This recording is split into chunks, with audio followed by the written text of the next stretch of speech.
عليكم ورحمة الله وبركاته. الحمد لله رب العالمين. الحمد لله الذي هدانا لهذا وما كنا لنهتدي لولا أن هدانا الله. لقد جاءت رسل ربنا بالحق ونودوا أن تلكم الجنة أورثتموها بما كنتم تعملون. أشهد أن لا إله إلا الله وحده لا شريك له وأشهد أن محمدا عبده ورسوله الذي لا نبي بعده. اللهم فصل وسلم على محمد وبارك عليه. فقال الله تعالى في القرآن الكريم وهو أصدق القائلين: أعوذ بالله من الشيطان الرجيم ولقد جئناهم بكتاب فصلناه على علم هدى ورحمة لقوم يؤمنون. صدق الله العظيم. Yang saya hormati sepuh kita, guru kita Ustadz Haji Dahlan Romli yang barusan menyampaikan sebuah pengantar yang sangat sejuk sekali bagi kita. Yang saya hormati bapak-bapak dan ibu-ibu sekalian, alhamdulillah pada Ahad pagi ini kita semua bisa bersilaturahim dalam pengajian keluarga syahriahan ya Bu ya, dalam pengajian keluarga bulanan. Kita semua berdoa kepada Allah Subhanahu wa Ta'ala, semoga khususnya kita semua yang berkumpul di majlis yang mulia ini senantiasa diberkahi oleh Allah Subhanahu wa Ta'ala, dirahmati oleh Allah Subhanahu wa Ta'ala.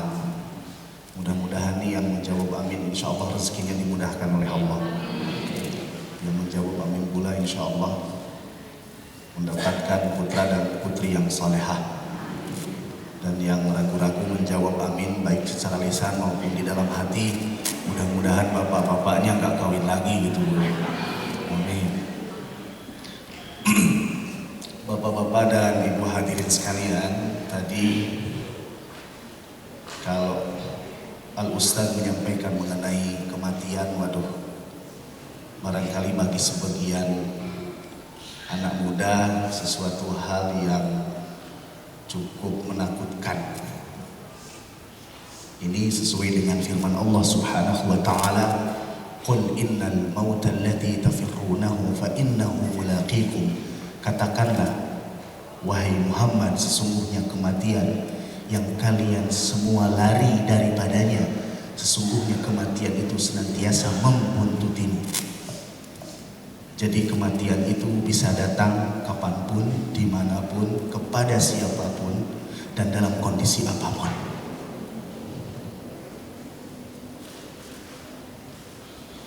Kematian adalah reunian.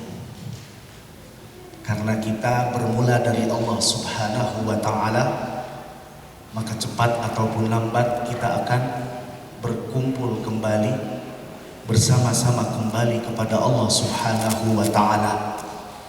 Yang jadi persoalan hanyalah giliran dan nomor antrian. Kita semua di sini yang notabene sebagai alumni haji dan juga umroh Lembaga Haji Muhammadiyah, karena kita bersama-sama pernah melaksanakan haji, bersama-sama melaksanakan umroh, kita memiliki satu tujuan ketika itu untuk beribadah ke tanah suci. Kita memiliki ikatan emosi yang sangat kuat. Kita di sini juga memiliki ikatan kebersamaan dalam konteks Jamiah Muhammadiyah. Itulah karenanya reunian itu termasuk kembali kepada Allah itu adalah sesuatu hal yang manusiawi dan fitrah.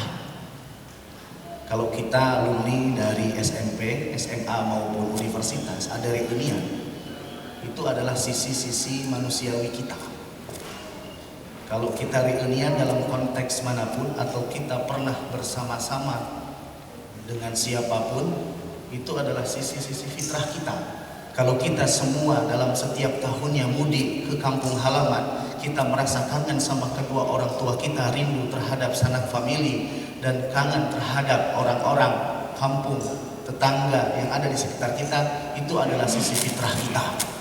Maka seseorang yang kembali kepada Allah Subhanahu wa Ta'ala seyogyanya adalah merupakan fitrah kemanusiaan yang siapapun tidak boleh abai, yang siapapun tidak boleh luput. Bagaimana caranya kembali kepada Allah Subhanahu wa Ta'ala? Adalah caranya dengan bertaubat kepadanya. Bertobat kepadanya. Kalau kita melihat para salafus soleh, kalau kita melihat para sahabat dulu, tidak hanya indikatornya karena ia melakukan suatu dosa besar. Tidak hanya na'udzubillah kalau ia membunuh, kalau ia mencuri, kalau ia berzina. Bertobat bagi para salafus soleh dulu, ia meninggalkan salat sunnah saja, maka ia mentaubatinya. Meninggalkan satu kali sholat berjamaah saja, kata Harun ar-Rasyid, ia mengatakan, laksana lebih baik saya kehilangan jabatan saya sebagai seorang gubernur daripada saya harus kehilangan sholat berjamaah. Betapa meninggalkan satu ibadah sunnah saja mereka semuanya menyesalinya. Karena bertobat itu secara bahasa adalah roja'a, kembali kepada Allah Subhanahu wa Ta'ala. Jadi ibu-ibu sekalian, kembali kepada Allah Subhanahu wa Ta'ala seharusnya sebagaimana kita semua bersama-sama reunian. Ketika reunian kita senang, kita bahagia, kita bisa bercerita dan bernostalgia. Ketika reunian dimanapun, apalagi dalam ruang lingkup sekolah ataupun universitas, rasa-rasanya kalau mau bertemu itu berdebar hati, dicampuri rasa bahagia. Apalagi kalau dulu ketika di sekolah ataupun di kampus itu barangkali teringat celepok. Apa itu celepok? Cinta lama bersemi kembali. Walaupun itu haram bagi kita kalau masing-masing sudah berkeluarga. Senang kan? Mengapa seseorang tidak senang untuk kembali kepada Allah Subhanahu wa Ta'ala melalui taubatnya? Mengapa? Dan mengapa seseorang tidak senang untuk bertemu dengan Allah Subhanahu wa Ta'ala melalui kematiannya? Manusia itu memang acap kali aneh. Mau kaya, gak mau bekerja keras. Mau pinter, gak mau tekun belajar. Mau masuk surga, gak mau mati. Nah, itu persoalan. Karena bagaimana mungkin seseorang itu masuk surga kalau ia tidak melewati pintu kematian. Makanya ibu-ibu sekalian, walaupun kematian itu ditakuti, tetap kematian itu membuntuti kita. Siapa sih yang menjamin kepada kita bahwasanya Ijrail itu akan menghampiri kita minggu depan, bulan depan, ataupun besok hari? Siapa yang bisa menjamin umur saya sampai besok hari? Tidak ada seorang pun yang menjamin. Maka oleh karena itu bagi kita, mudah-mudahan selalu mawas diri, mudah-mudahan mempersiapkan amal untuk kemudian kita semua bisa mempertanggungjawabkan nanti di hadapan Allah Subhanahu wa Ta'ala. Ibu-ibu sekalian, kematian itu kan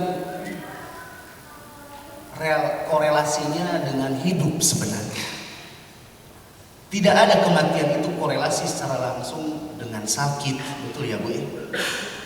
Tidak ada kematian itu korelasi secara langsung dengan usia senja, tidak ada.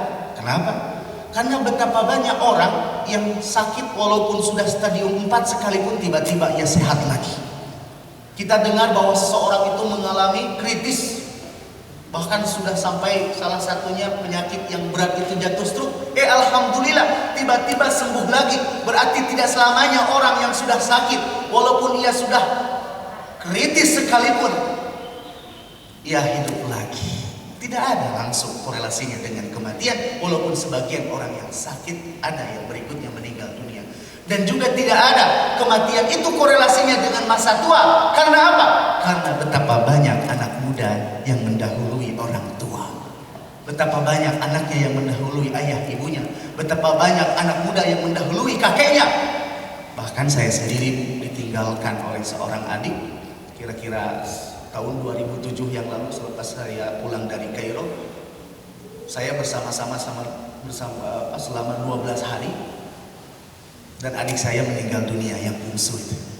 Ternyata adik saya meninggalkan kakaknya, mendahului ayah ibunya, dan bahkan mendahului kakek dan neneknya. Kakek dan neneknya alhamdulillah masih ada di Kuningan, karena ibu saya berasal dari Kuningan dan bapak saya berasal dari Garut.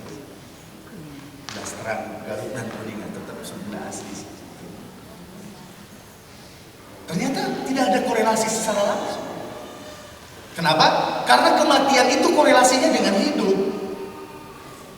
Makanya kalau seseorang yang sedang sakit lalu ia diberi obat dan pulih, maka dikatakanlah ia sembuh. Ia bisa aktif pengajian kembali, ia bisa beraktivitas kembali. Tetapi sebaliknya kalau seseorang itu sakit, misalkan sakitnya sakit wasir, lalu ia meninggal dunia, apakah selepas meninggal dunia ia tetap merasakan sakit wasir atau tidak? Misalkan sakit wasir itu biasanya kan kalau saya duduk nggak bisa nyaman, duduk terus aja goyang-goyang kayak gini ya Bu ya. Kalau seseorang itu batuk TBC lalu ia meninggal dunia, pertanyaannya apakah selepas batuk dan ia menemui ajalnya, apakah selepas menemui ajalnya batuknya terus menerus atau tidak? Masa selepas meninggal dunia tiba-tiba terus saja melanjutkan misalkan, tidak ada. Maka sebenarnya orang yang mengalami sakit dan meninggal dunia hakikatnya sembuh sakitnya, sama saja. Jadi korelasinya kematian itu dengan kehidupan. Dan karenanya ibu-ibu sekalian, terkait mengenai kematian, terkait mengenai kita semua kembali kepada Allah Subhanahu wa taala, sepantasnya bagi orang-orang yang beriman itu seharusnya dirindukan. Kenapa? Karena kita laksana reunian itu tadi. Kenapa sih kalau reunian kita semua merasa gembira, kita bernostalgia? Kenapa sih kita semua kalau mau pulang kampung lalu kita mendekati tanah halaman, kampung halaman? Ada nggak kita semua kalau mudik lalu kita mendekati rumah kedua orang tua kita, sanak famili kita, putra dan juga putri kita misalkan, ada nggak kita yang merasakan ketakutan? Saya sebentar lagi mau sampai di rumah orang tua saya. Bagaimana saya ini? Oh, tolong saya. Saya sebentar lagi mau reunian, padahal reuniannya dulu penuh dengan kenangan manis. Sampai-sampai dia lari dan balik lagi. Kenapa demikian?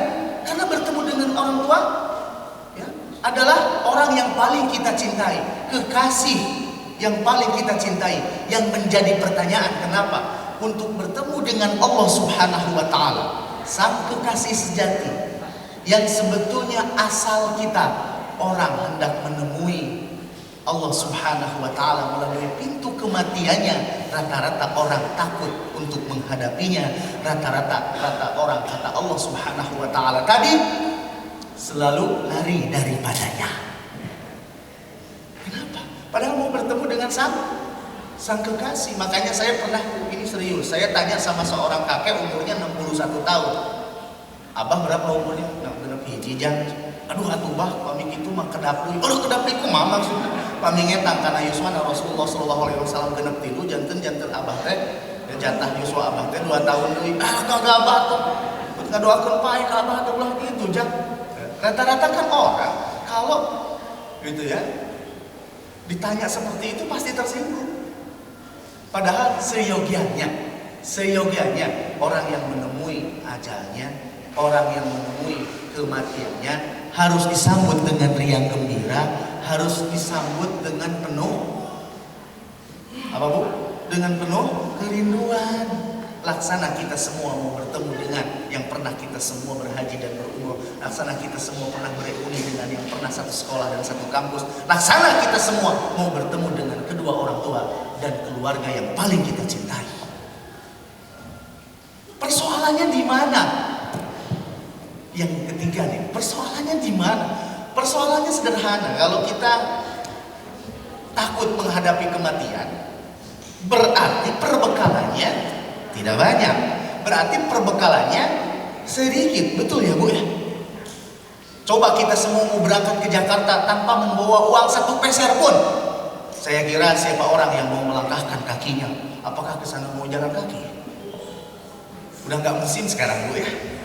Kita semua mau berangkat haji dan juga umroh, semuanya sudah lunas dibayarnya, lalu kita tanpa membawa perbekalan sedikit pun ke sana. Siapa orang yang mau berani untuk berangkat? Tapi kalau orang mau pergi kemanapun dengan membawa seonggok uang atau membawa ATM gitu ya, pasti ia tenang saja, pasti ia ya tidak mengalami suatu kekhawatiran apapun.